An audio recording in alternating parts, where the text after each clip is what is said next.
Reconditioned heads for Gravner Mark 6 oil mist detector. For testing, the heads are connected to the unit, and then we simulate the oil mist with smoke detector spray sprayed on the head's path.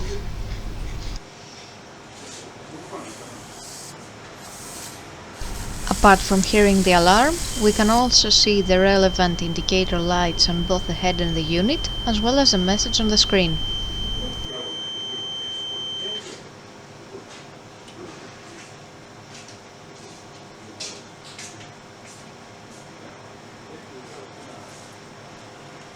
The same process is repeated for the second head.